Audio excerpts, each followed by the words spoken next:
그러면 북한은 어떻게 바꾸려고 하느냐 이겁니다. 네.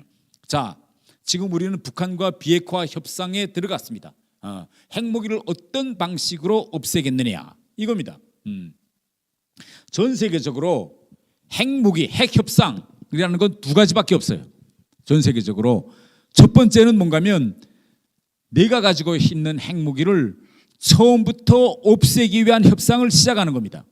이걸 학술적으로 핵폐기 협상 혹은 비핵화 협상이라고 합니다. 그러면 이 협상을 어떤 방식으로 하느냐 이렇게 해요. 내가 가지고 있는 핵무기, 군사시설, 핵무기 생산에 이용되는 공장, 광산, 우라늄 광산 이걸 리스트를 다 써라. 그래서 리스트를 다 써서 내면 그걸 놓고 팀을 묶습니다. 팀을 만들어 가지고 자 여기 앉아 있는 분들은 핵무기 생산 지역을 들어가서 폐기시키세요. 가운데 앉아 있는 분은 핵 미사일 생산 시설을 폐기시키세요. 저기 앉은 사람들은 군사 시설을 다 보세요. 이렇게 팀을 모아 가지고 가서 동시적인 방법으로 쭉 핵을 없앱니다. 이걸 비핵화 협상이라고 해요. 그렇기 때문에 비핵화 협상으로 가려면 제일 첫 번째 문제가 핵 리스트 신고 문제입니다. 그러니까 핵 리스트를 받아놓고 이러한 방법으로 미국은 우크라이나, 벨라루스, 카자흐스탄, 남아프리카, 리비아에서 다 빠른 시일에 핵을 쭉 없앴어요. 다른 한 방식은 뭐냐면 핵 군축입니다. 핵 군축 협상이라는 건 뭔가면 대방이 가지고 있는 핵무기는 완전히 없애지 못하니 대신 그가 가지고 있는 핵 공격 능력을 약화시키는 거예요. 만약 내가 미국을 공격할 능력, 대한민국을 공격할 핵미사일을 100개 가지고 있다 하면 핵 군축 협상에서는 100개를 다 없애는 게 아니라 뭐 20개를 없애든 30개를 없애든 40개를 없애든 그중에 일부만 드러내는 겁니다. 이건 핵 군축이라고 해요. 네, 이렇게 두 갈래로 갈라집니다. 그런데 지금 뭡니까? 미국은 북한과의 관계에서 처음부터 비핵화 협상을 하자는 거예요. 핵무기를 완전히 없애는 협상을 시작하자는 겁니다. 그런데 북한은 그렇게 되면 비핵화 협상을 처음부터 시작하면 빠져나올 길이 없어요. 빠져나올 길이 없기 때문에 북한은 뭡니까? 핵무기를 계속 가지고 시간을 벌어야 되니 시간을 벌 수 있는 명분을 만들어야 됩니다. 그 명분이 뭐냐? 체제 보장, 군사위협 제거예요. 북한과 미국 사이에 적대 관계에 있는 이 두 관계, 남한과 북한과의 관계, 이 관계에서 북한이 위협을 느끼지 않을 정도에 이르렀을 때 핵무기를 내려놓겠다. 이게 북한의 주장입니다. 이번에 지금 북한의 비핵화 협상을 하면서 많은 분들이 TV에 나와서 이렇게 이야기합니다. 김정은은 할아버지와도 다르고 아버지와도 다르다. 김정은이가 이번에 우리 남한 대표단을 만나서 핵무기를 내려놓을 의사를 여러 차례 밝혔다. 그렇기 때문에 김정은이한테 군사적 위협, 체제 보장을 해주면 북한은 비핵화를 할 것이다. 이것이 많은 사람들의 주장입니다. 그러면 김정은이 지금 북한의 주장과 이전 김정일의 주장과 같을까요? 다를까요? 다를까요? 같을까요? 예? 같아요? 많은 사람들은 다르다고 하는데.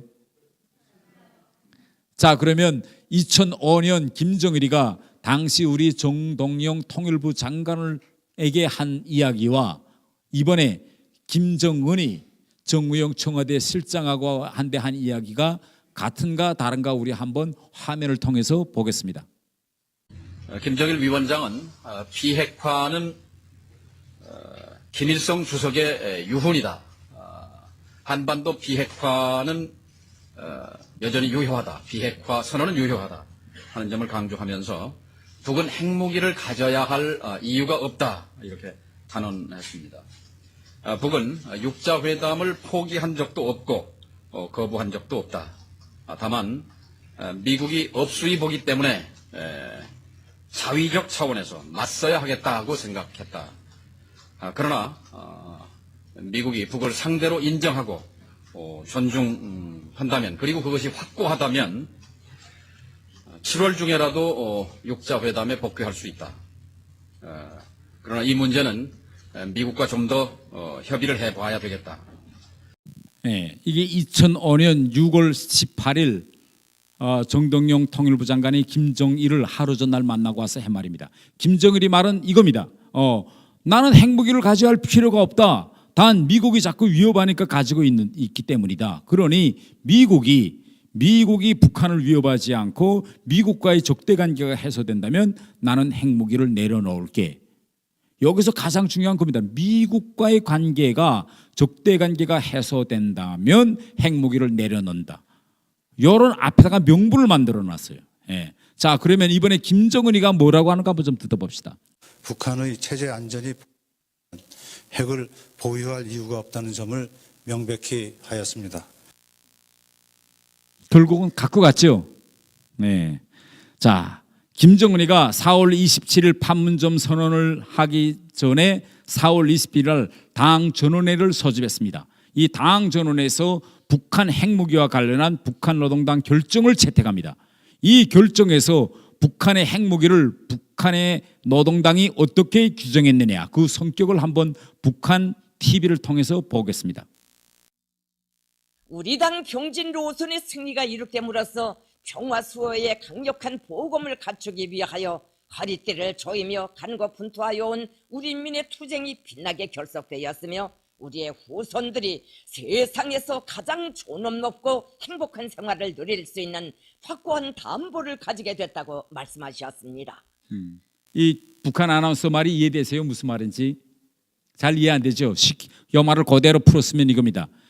당 병진 노선의 승리, 이건 북한이 핵과 ICBM을 만들었다는 겁니다. 이거에 대함으로써 북한은 강력한 보검이 생겼다. 보검.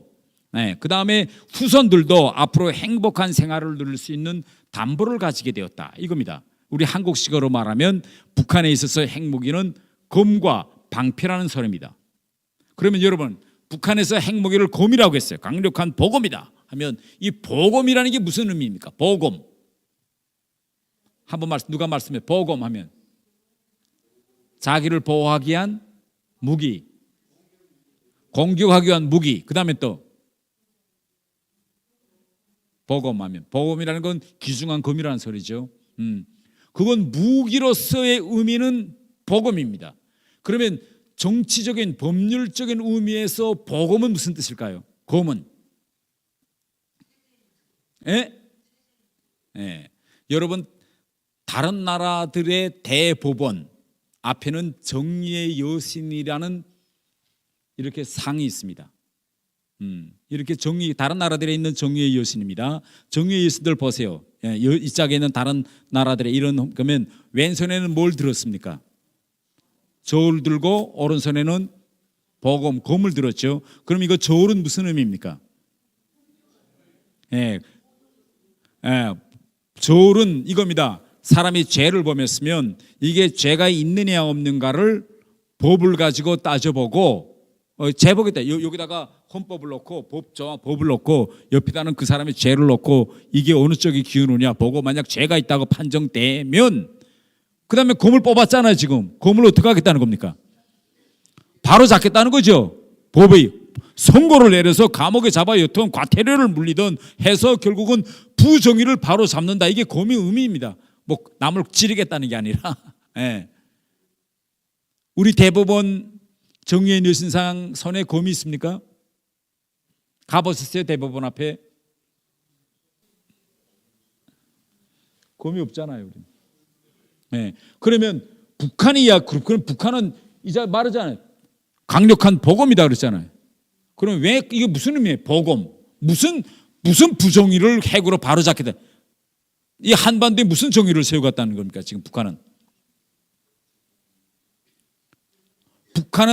북한의 핵무기를 우리 민족적 문제와 결부시킵니다. 민족의 통일 문제와 말하자면 우리 한반도가 둘로 갈라져 있는 이건 부정의스럽다. 우리 남한의 외국 군대가 우리 민족의 국가의 외국 군대가 들어와 있는 건 이건 부정이다. 이걸 바로잡는다. 이겁니다. 이게 북한이 이야기하는 핵무기 강력한 보검의 의미입니다. 이해되세요? 네, 이제 다음 강의에서 제가 다음에 내려가면서 이제 그와 관련한 이야기를 계속하겠습니다. 그러면 어떤 식으로 북한은 시간을 끌려가느냐? 바로 핵 폐기의 순서, 이 순서를 어떻게 정하느냐? 이게 매우 중요합니다. 아까 제가 이야기했죠. 단번에 시작부터 핵 폐기를 시작하느냐, 아니면 핵 군축처럼 핵 공격 능력을 약화시키는 거냐, 이 순서를 잘 정하는 게 매우 중요합니다. 그래서 북한은 어떻게 합니까? 단번에 핵 폐기로 들어가는 것이 아니라 미국과의 신뢰 구축, 우리 한국과는 남북관계 개선이라는 전 단계를 만들어 놓고 이걸 하면서 시간을 끌면서 1년, 2년, 3년, 5년, 20년 핵무기를 계속 가지고 있겠다. 이렇게 되면 자연히 국제 공동체는 북한을 핵 보유국으로 인정할 수밖에 없다. 이겁니다. 네. 방식도 미국은 지금 CBID 방식을 적용하겠다. 이겁니다. 북한은 이걸 받아들일 수 없다는 게. 예.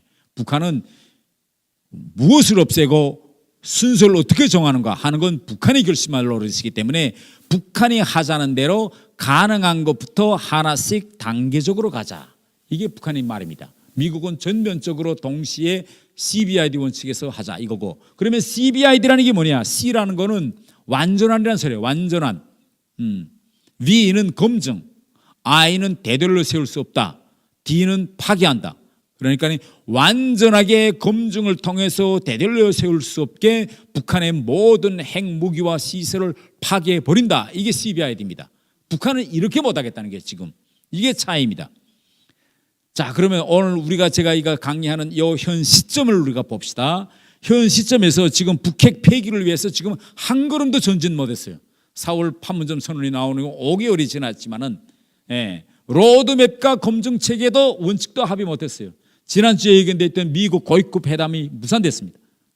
지금 트럼프는 북한, 지난해까지도 엄청히 속도 낼 것처럼 그러던 트럼프는 이제는 북한 비핵화 문제에서 시간 게임을 하지 않겠다, 이렇게 트럼프는 이야기합니다. 그러면 왜 2차 미북 정상회담은 열리지 않고 지난주에 하기로 됐던 고위급 회담도 무산되고 왜 이렇게 북핵 문제는 지금 진전이 없을까요?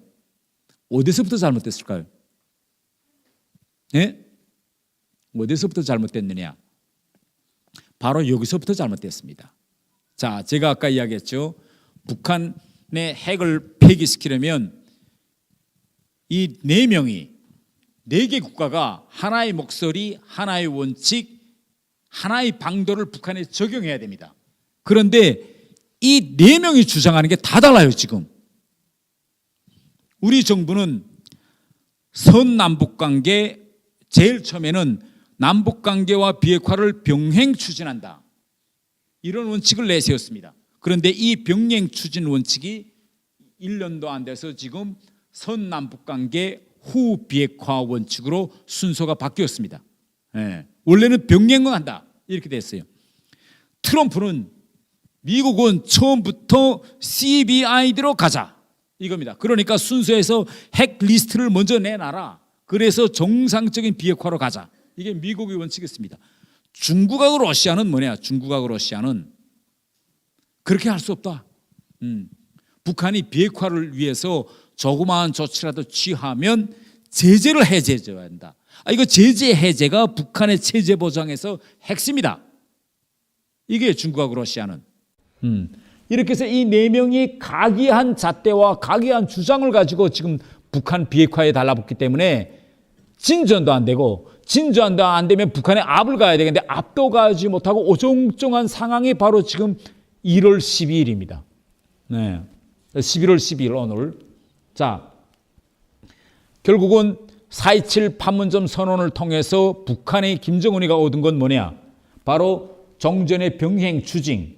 우리 문재인 정부가 나올 때 발표한 한반도, 문재인 정부의 한반도 4대 전략입니다. 한반도 4대 전략을 그때 어떻게 발표했는가 하면 남북관계와 북핵 문제를 병행 진전시킨다. 두 번째 원칙이 이렇게 돼 있었어요. 그런데 1년도 안 돼서 지금 우리 정부의 입장은 선남북관계로 비핵화를 견인하는 정책으로 달라졌습니다. 그러니까 동시에 가는 게 아니라 먼저 남북관계를 발전시켜서 뒤에 있는 북한의 비핵화를 견인해 나간다. 이게 지금 우리 정부의 정책입니다. 자, 그 다음에 이러니까 이거 지금 북한이 미국의 요구대로 CBID를 처음부터 받아들이지 않고 있으니 미국이 가만히 있겠어요? 그래서 1차 미북 정상회담이 깨질 뻔했는데 우리 문재인 대통령이 가서 트럼프를 설득시켰습니다. 김정은을 내가 2번 만나봤는데 야가 핵을 폐기하러 간다. 그러니까 꼭 한 번만 만나보라. 만나보면 트럼프 당신도 김정은이가 핵을 폐기할 것이라는 걸 믿을 것이다. 이렇게 구슬렸습니다. 그래서 트럼프가 6월 12일 날 싱가포르에 날아가는 거. 오케이. 트럼프는 우리 문재인 대통령 말을 상당히 잘 듣는 것 같아요.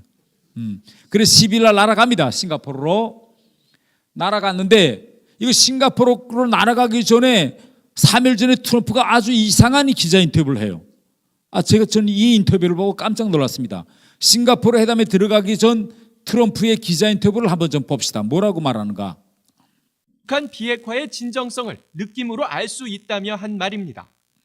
첫인상은 5초 내로 결정된다며 좋은 일이 일어날지 아닐지 빨리 알게 될 것이라고도 했습니다. I'll know. Just my touch, my feel. That's what I do. 이게 한계 정상이 북한과의 회담에 들어갈 때 문제를 느낌과 촉각으로 해결한다. 이게 무슨 말이죠? 느낌과 촉각으로. 정상과 정상과의 회담에서 가장 중요한 것은 문건입니다.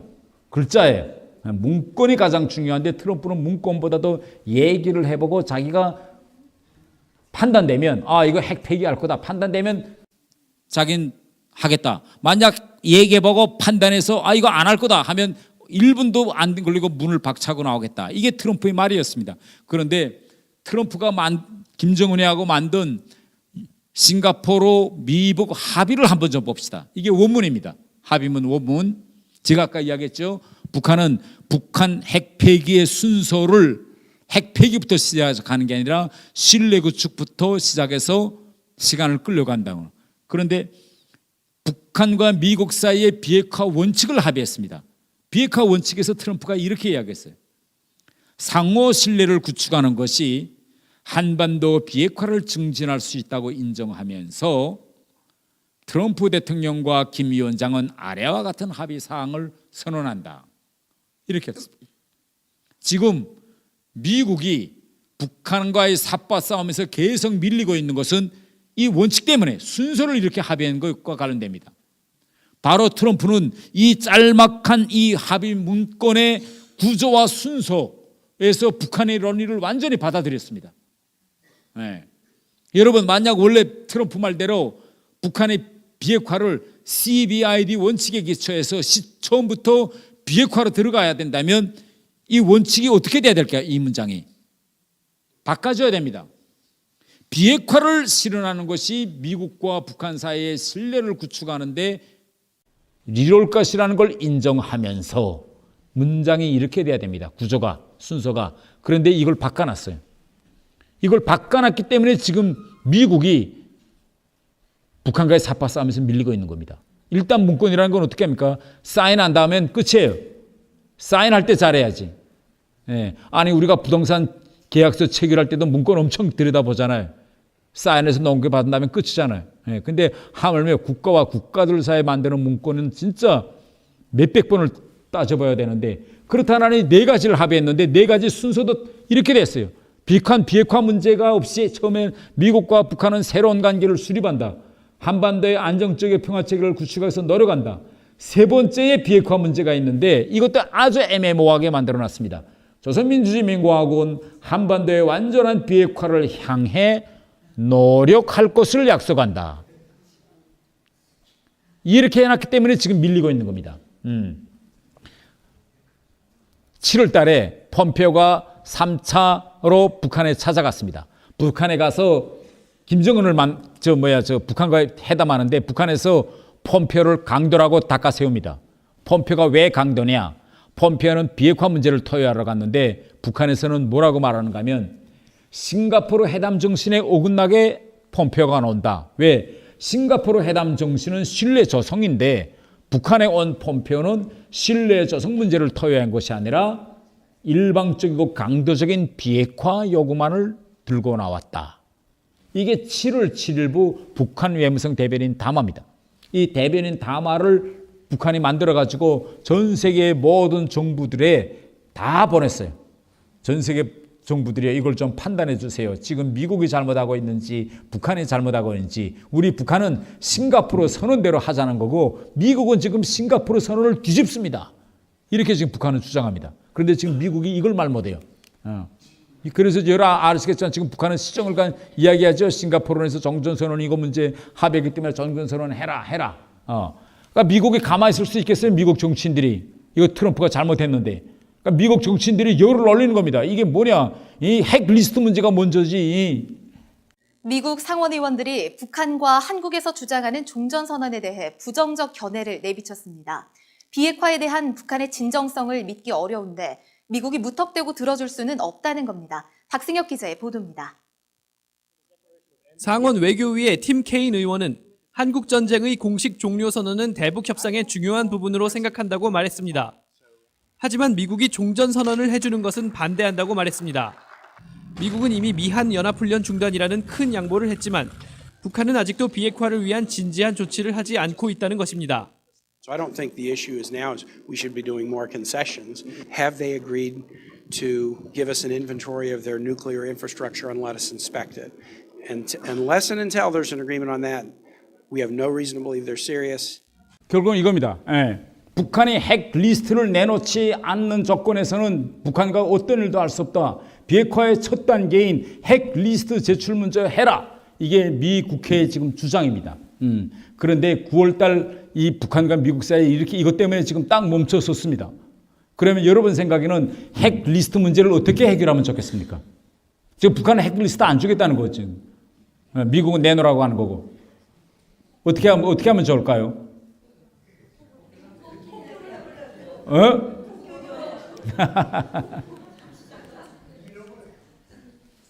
자, 북한은 지금 이렇게 하자는 겁니다. 국가의 안전에 대한 확신이 있을 수 없으며 그러한 상태에서 우리가 일방적으로 먼저 핵무장을 해제하는 일은 절대로 있을 수 없습니다. 평화체제의 구축과 동시행동의 원칙에서 할 수 있는 것부터 하나씩 단계적으로 실현해 나가야 한다는 것이 우리의 입장입니다. 이거 올해 9월 29일 날 유엔 총회에서 전 세계 대대국 북한 외무상의 한 연설입니다. 가능한 것부터 단계적으로 하나씩 하자. 이게 그런데 지금 북한에 핵시설이 몇 개 있는 줄 아세요? 지금 북한이 내놓겠다는 건 영변 핵단지에만 핵시설이 390개 있습니다. 그런데 하나씩 하면 북한 전 지역 쪽에 있으면 그것이 몇백 개인지 몇천 개인지는 아직도 누구도 몰라요. 그러면 하나씩 하면 몇 년이 걸릴까요? 영변 핵시설 5개를 국제원자력기가 2005년부터 6년 동안 이걸 사찰하고 봉합하는데 5개 하는데 1년 반이 걸렸어요. 그러면 360개 하는데 몇 년 걸릴까요? 이렇게 단계적으로 하나씩 하면. 그러니까 핵 리스트 문제는 매우 중요합니다. 그런데 이 핵 리스트를 어떻게 해야 되느냐? 이 문제 지금. 우리 정부의 주장은 뭡니까? 예? 우리 정부의 주장은 이겁니다.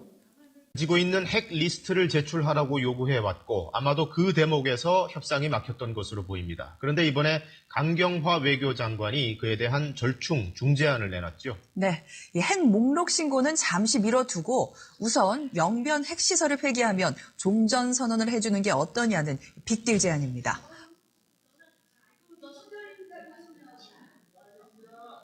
네. 이것입니다. 그러니까 이거 북한이 안 내놓겠다는데 방법이 없지 않느냐. 그러니 이거 핵 리스트 이건 좀 뒤로 밀어놓자 이겁니다. 지금 두 번째 지금 쟁점은 지금 북한과 미국 사이의 핵 지금 협상이 열리지만 두 번째 문제는 이거 제재 문제예요. 어느 시점에서 북한의 제재를 풀겠느냐 이거 문제입니다. 그런데 그러면 법률적으로 북한에 그러면 왜 국제 공동체가 제재를 가했느냐 이거겠죠. 사람을 잡아갔다 하면 경찰이 사람을 잡아갔다 감옥에 였다면 왜 년유냐 왜 재판이 2년 징역형을 선고했냐 이걸 뒤집어야 감옥에서 나오겠죠. 내오자면 예를 들면 그러면 북한은 국제공동체는 유엔은 왜 북한에다가 제재를 가했는가 하면 바로 북한이 핵무기를 개발해 가지고 대한민국, 일본, 미국을 타격하는 핵 공격 능력 공격력을 가졌기 때문에 국제공동체는 제재를 가한 겁니다.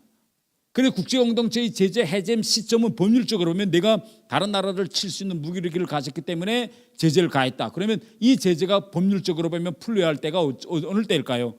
바로 그 공격 능력 핵무기가 없어질 때 제재가 풀려야 되겠죠.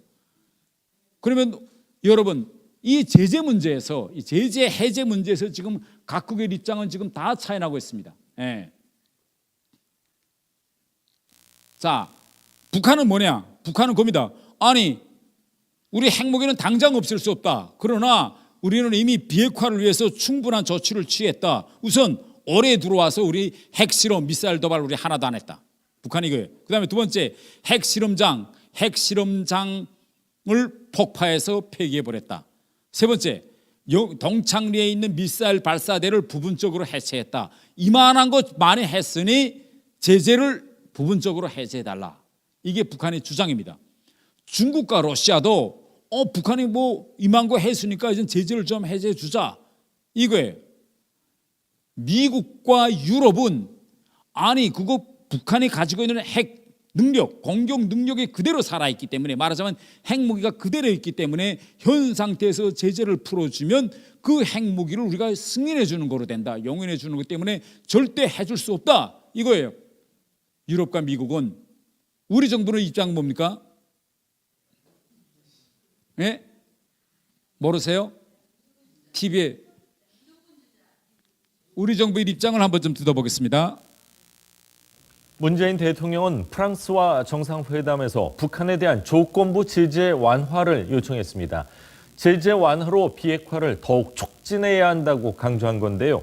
마크롱 프랑스 대통령은 북한이 실질적 의지를 보일 때까지 제재를 계속해야 한다고 강조했습니다.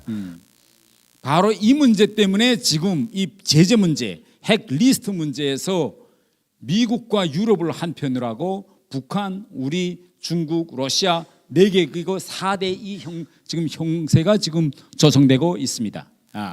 자, 그러면 오늘 이 기회에 몇 가지만 좀論쟁을 좀 해보겠습니다. 자, 제가 대학 이런 데 나가서 강연해 보면 여기 있는 앉아 계시는 분은 대부분이 북한의 핵무기를 용납할 수 없다 이런 입장으로 제가 이해됩니다. 그런데 대학들에 나가서 강연해 보면 많은 학생들은 그렇게 생각하지 않습니다.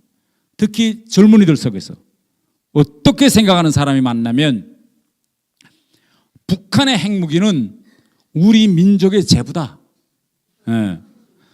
왜? 아니 핵무기라는 건 그 누구도 다 가지고 싶어하는 거 아니냐. 그런데 국제적인 이런 불공평한 법 때문에 지금 못 가지고 있는데 우리가 무엇 때문에 우리가 북한의 핵무기를 빼앗자고 아득바득할 필요가 없다. 통일되면 북한의 핵무기 ICBM은 곧 우리 것이 되지 않느냐.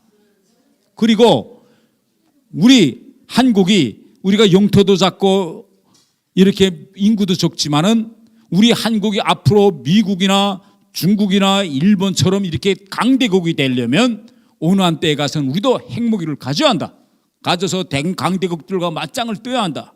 그렇기 때문에 북한의 핵무기는 우리 민족의 재부다. 그렇기 때문에 북한의 핵무기를 우리가 없애면 안 된다. 이렇게 주장하는 학생들이 많습니다. 여러분 어떻게 생각하세요? 북한의 핵무기를 왜 없애야 될까요, 우리는?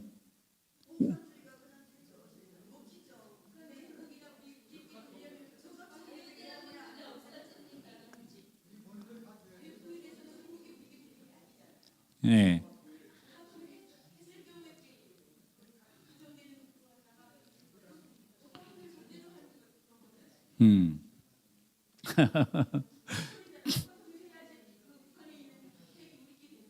네. 이게 한번 우리가 한번 잘 생각해 보세요. 지금 북한의 핵 보유를 은근히 인정해 주고 싶어 하는 나라가 누굽니까?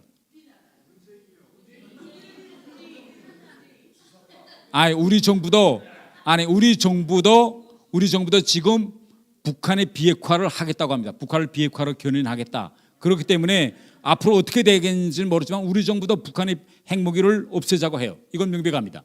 그럼 다른 나라들 보세요. 북한의 핵무기를 은근히 뒤에서 지지하는 나라가 누구예요? 중국하고 러시아죠. 그러면 여러분, 중국하고 러시아는 왜 은근히 북한의 핵무기를 가졌으면 할까요? 제가 아까 이야기했죠. 원래 소련은 60년대, 70년대에 북한의 핵무기를 가지지 못하게 엄청난 제재를 가했잖아요. 그런데 지금은 왜 반대로 이거 북한의 핵무기를 약간 그래 하면 뒤에서 슬슬 바람 불어올까요? 그때는 이건데 지금은 왜 달라졌을까요?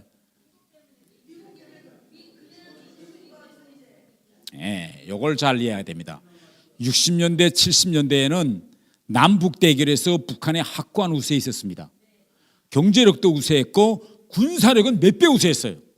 우세했기 때문에 남과 북이 붙으면 그때는 만약 우리가 미군이 없다면, 우리 한반도에 미국이 없었더라면 안 됩니다. 우리는. 그렇기 때문에 북한의 핵무기를 가지려고 할 때 소련이 딱 말하는 게, 너희 핵무기 왜 필요하냐? 북한은 우리 조국통일하기 위해서 필요하다. 아니 조국통일 지금 땅크도 많고 비행기도 많고 다 많은데 거기에 핵무기까지 있을 필요 뭐 있냐? 필요 없잖아. 이게. 그런데 지금은 지난 수십 년 동안 여기 앉아있는 여러분들이 열심히 일해서 이게 완전히 판세가 열세로 됐어요. 바뀌었어요. 이제는 북한은 완전히 지금 경제력에서는 이제 40대 1 정도로 이제 되고, 우리 대한민국이 완전히 없었어요. 우리 재래식 무력이 탕크나 해군이나 이 모든 무력은 우리는 지난 30년 동안 완전히 업데이트돼서 이제 북한하고 게임이 안 돼요. 북한이 지금 솔직히 공군은 거의 나 이제 괴멸 상태입니다. 해군도 거의 맞죠. 북한이 지금 우리보다 그래도 뭐 약간 좀 맞짱 뜰 수 있다는 게 잠수함하고 우리 서울시 일반 사람들을 겨누는 장사정포에, 이거엔 뭐 없어요. 북한은. 그러니까 소련하고 러시아하고 중국이 가만 보면, 야 저거 북한 애들한테서 핵까지 없으면 그러면 어떻게 될까요? 북한이 무너지는 게 그러지 않겠어요? 그런데 북한이 버티고 있으면 러시아나 중국한테 좋을까요? 나쁠까요? 우리를 왜 분열시켰을까요? 대국들이 바로 우리를 통일시키지 않고 분열시켜서 바로 우리 한반도를 대국들 사이의 충돌을 막기 위한 완충지대로 삼자고 분열시킨 겁니다. 그렇기 때문에 북한의 핵무기를 은근히 허용해 주는 중국과 러시아는 뭐냐? 우리를 영원히 분단된 민족으로 만들자는 겁니다. 왜? 옛날에 대한민국이 이제는 우세하기 때문에 북한의 핵까지 없어지면 완전 흡수통일 되는 거예요 지금. 그러니까 이제 핵이라는 기둥을 뻗쳐줘서 우리 민족을 분단시키자는 겁니다. 그렇기 때문에 지금 중국이 북한의 핵을 뒤에서 은근히 중국과 러시아가 분단시키는 거예요. 그러면 우리가 핵은 우리 민족의 공동의 재부다 이렇게 이야기하면서 북한의 핵을 용인하자는 건 뭐냐면, 영원히 우리는 분단된, 통일하지 말고 갈라져서 분단된 민족으로 남아있자는 겁니다. 이건 민족 문제를 해결하지 않겠다는 생각이에요. 이게 더 엄중합니다.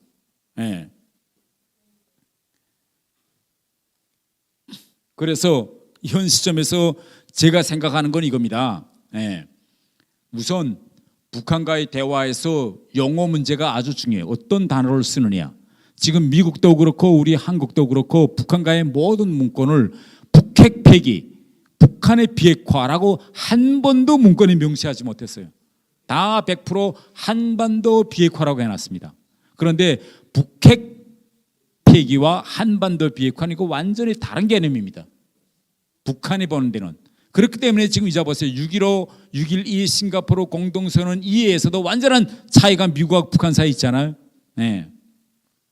다 두 번째 문제는 지금 이 원칙적인 문제에서 지금 아주 중요한 때입니다.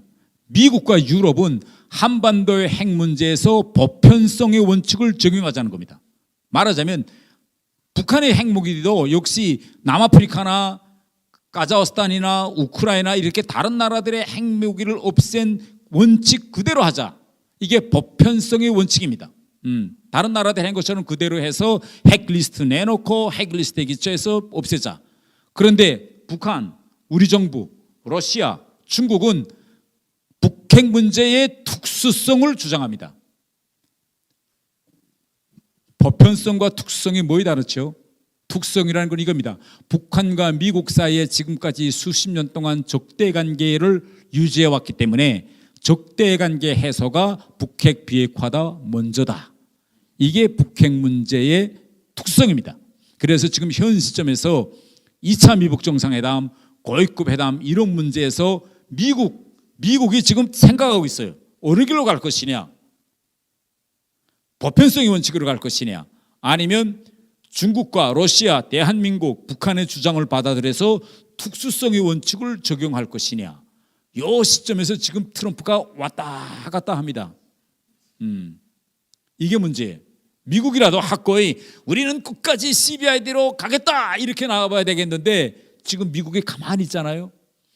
여러분 10월 4일 날 우리 강경화 외교부 장관이 핵 리스트 문제는 뒤에 놓자 하고 미국에 제기한 이후부터 오늘 현재까지 미국은 북한과의 핵 협상에서 핵 리스트 문제가 선처다라고 지난 몇 달 동안 이야기하던 요구 조건을 내려왔습니다. 지금.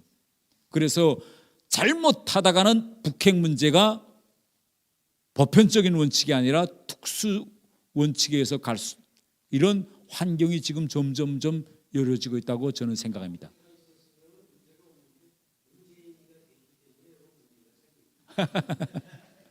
자, 마지막으로 현전 이제 남북 관계와 문제와 관련해서 제가 몇 마디 좀 이야기하겠습니다.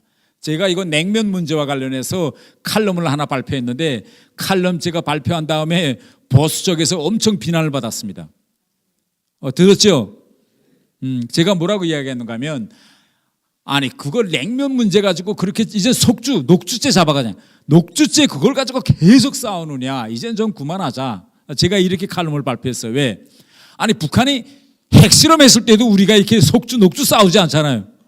한 3, 4일만 지나면 TV에서도 말하네. 핵실험한 거. ICBM 쐈을 때도 한 줄도 안 되면 다 조용해. 다 잊어먹어. 그런데 이거 냉면 먹구멍 발언을 이거 지금 그저 계속 싸워요. 제가 뭘 이야기하자고 했느냐면 이겁니다. 북한의 오만함과 무례함 우리가 이걸 바로 잡아야 돼요. 우리가 남과 북이 통일을 하려면 남과 북이 통일하는 데서 선차적인 공정이 뭡니까? 바로 북한 사람들의 이 사고방식, 생각을 바꿔야 되겠죠. 생각을 바꿔야 되면 그들이 무엇인가 잘못한다면 그들한테 그들이 잘못했다는 걸 우리가 얘기해 줘야 돼요. 또 우리가 틀릴 수도 있어요. 우리 생각이. 그렇지 않아요. 70년 동안 갈라졌기 때문에 누가 옳은지 누가 그른지 이거 문화적인 사회의 여러 가지 차이기 때문에 판단하기 매우 모호한 상황이 있습니다. 그렇기 때문에 이런 문제를 가지고 우리는 북한에 얘기해야 돼요. 얘기해서 우리는 이렇게 생각하는데 너는 우리가 보건대는 너 이거 잘못됐다. 얘기해야 됩니다. 그러면 어떤 걸 얘기하느냐 이게 문제예요. 지금 우리는. 아니 이성건이가 냉면도 먹고 먹으리 넘어가 이런 문제를 이야기할 거냐 아니면 이거보다 더욱 중요하고 큰 문제를 이야기할 거냐 이걸 이야기합니다. 이성건은 밑에 사람이 우리 재벌 총수들한테 그렇게 뭐 무례하게 오만하게 놀았다고 치자. 그러면 김정은은 우리 문재인 대통령한테 어떻게 놀았는가? 이걸 좀 제가 이런 거 우리가 문제 제야 된다는 게 이거는 다들 가만히 있어. 자, 이거 좀 봅시다. 이 사진. 이게 문재인 대통령님이 평양 비행장에 도착했던 환영 행사 사진입니다. 여러분 KBS를 비롯해서 우리 그날 저녁 대한민국의 모든 TV가 다 방영했어요. 이 비행장 영접 행사에서의 문제점이 뭐죠? 바로 이 국기 개양대입니다. 예, 다른 나라들에서 대통령이 하면 우리도 그렇고 또 북한도 그렇고 다 대통령이 하면 국기 개양대에다가 자기 국기와 상대방의 국기를 같이 개양합니다. 이게 국제관례에서의 공통된 이건 전 세계적으로 지키고 있는 보편적인 의례 행사입니다. 그런데 이 북한 그날 평양 비행장 국기 개양대는 인공기만 올라갔습니다. 이게 인공기만 올라가 있는 게 합법입니까? 불법입니까? 왜 불법이죠? 왜? 우리를 국가로 그러면 여러분들 이거 합법이라면 어떻게 해야 합법입니까? 태극기를 같이 개양하면 된다. 태극기를 같이 개양하면 된다 하는 분 손 들어주세요. 태극기를 같이 개양하면 된다. 그러면 이걸 이제 이거 불법이라는 건 다 알았죠? 이걸 불법이 아니고 합법으로 만들려면 어떻게 해야 될까 이걸? 예? 어떻게? 아니 이 깃발 문제를 어떻게 해야 여기 합법적인 행사가 될까요? 네? 아니. 여 깃발 이야기만 합시다. 여 깃발 이야기만.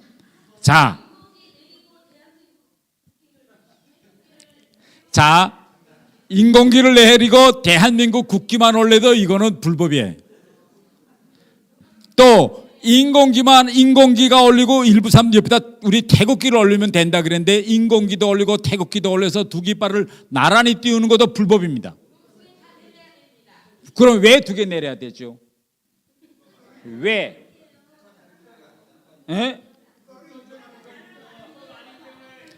이걸 잘 알아야 됩니다. 자, 잘 들어보세요.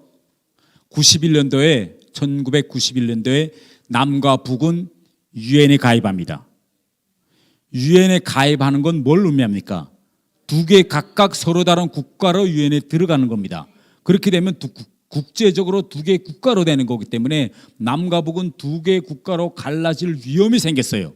그래서 1991년 12월 남과 북은 긴급 만납니다. 만나서 91년도 12월 남북기본합의문을 만들어요. 남북기본합의문에 어떻게 규정했느냐? 남과 북의 관계는 통일로 가는 잠정적인 특수관계다. 이렇게 거기다가 문건에 남과 북이 다 하고 다 사인했어. 특수관계라는 건 우리 둘 사이는 국가관계가 아니기 때문에 일반 국가관계에서 적용하는 의뢰가 들어가지 않습니다. 여러분 매일 판문점에서 우리 회담하는 거 TV로 매일 보세요. 회담 타겟 국기가 있습니까? 인공기와 태극기가 있어요? 없죠? 없어요. 깃발이 없어요. 왜? 우리 국가들 간의 관계가 아니기 때문에. 자, 김정은이가 이번에 4.27 판문점 선언할 때 판문점 우리 측 지역으로 왔어요.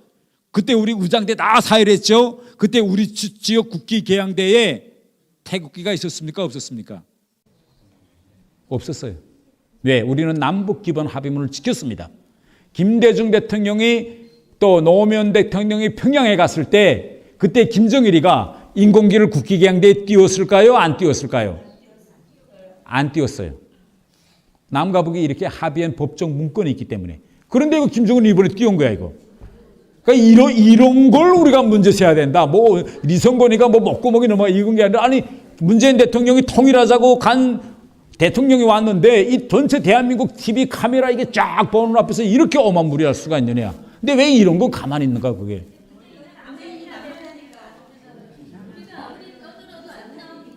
아니 제가 말하는 건 왜 국회에서는 가만히 있는가 그게.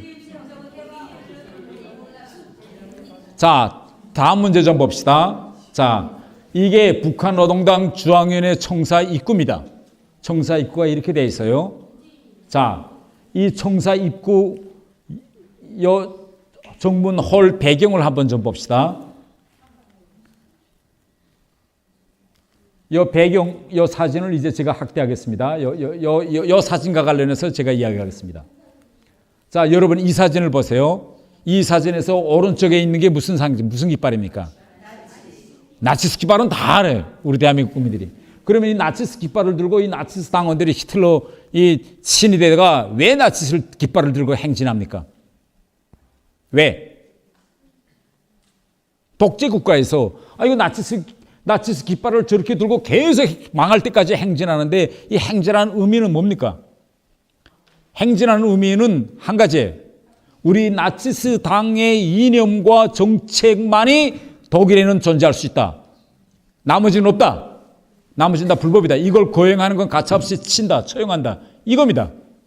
이래서 이렇게 독재 국가에서는 자기 당 길을 들고 행진합니다. 자, 북한을 한번 봅시다. 오른쪽에 뭐예요? 북한 노동당 깃발이죠. 왼쪽 보세요. 북한은 계속 노동당 깃발을 들고 거리를 행진합니다. 이게 독재 국가들은 거의 다 이래요. 자, 그러면 이게 북한 노동당 중앙위원회 청사 입구입니다. 입구를 좀 확대해서 좀 봅시다. 이렇게 돼 있어요. 이게 무슨 뜻입니까? 요 위에 요건 무슨 표시죠? 북한 노동당 기죠. 그 노동당 기 밑에 이렇게 한반도를 놓은 건 무슨 의미입니까? 이게 북한 노동당 규약입니다. 북한 노동당 규약에는 이렇게 돼 있어요.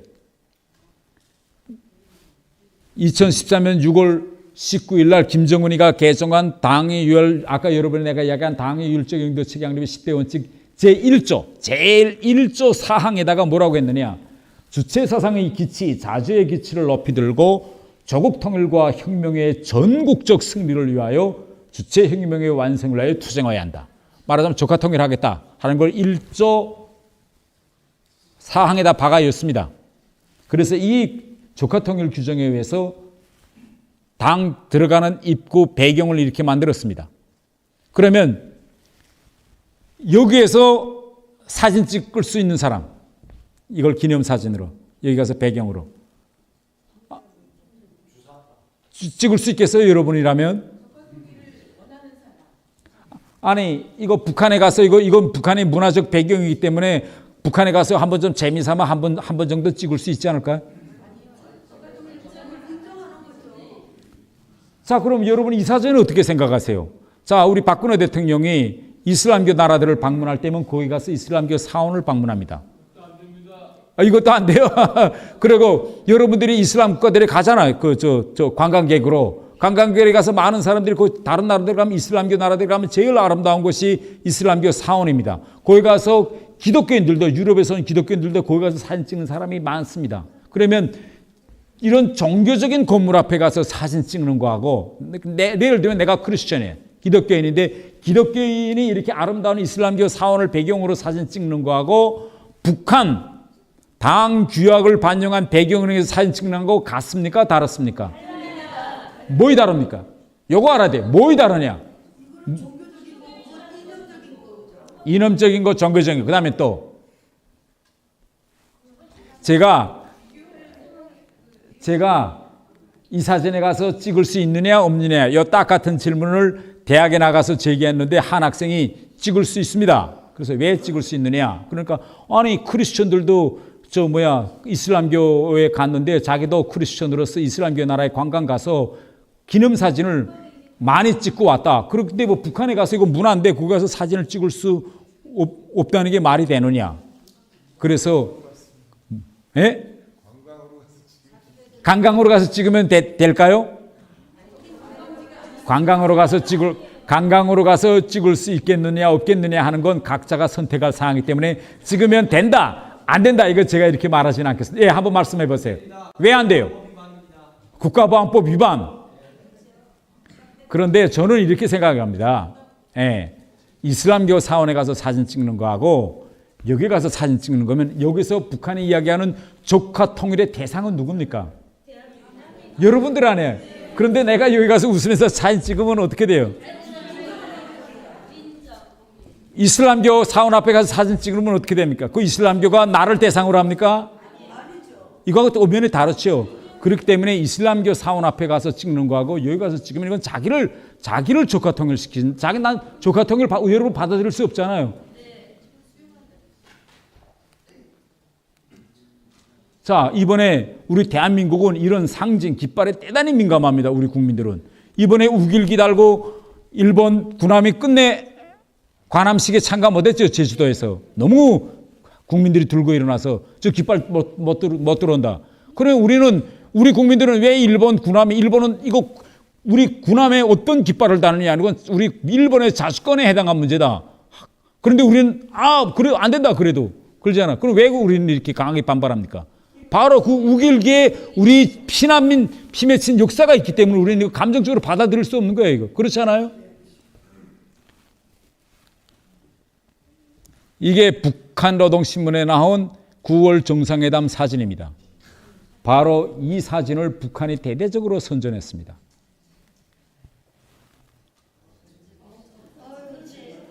어디다 초점을 맞췄는가 한번 좀 보세요. 자, 북한 요거 이자 본 당 깃발입니다. 이 밑에 한반도기가 있어요.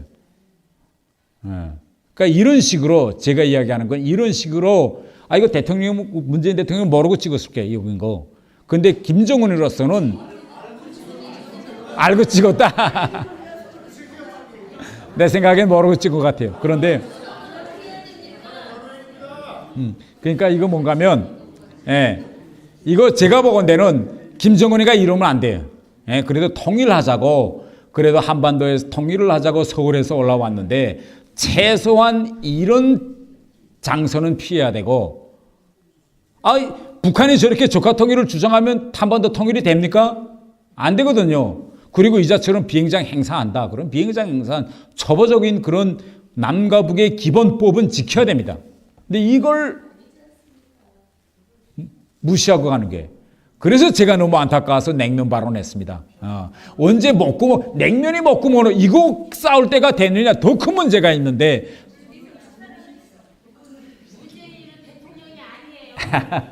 자, 그래서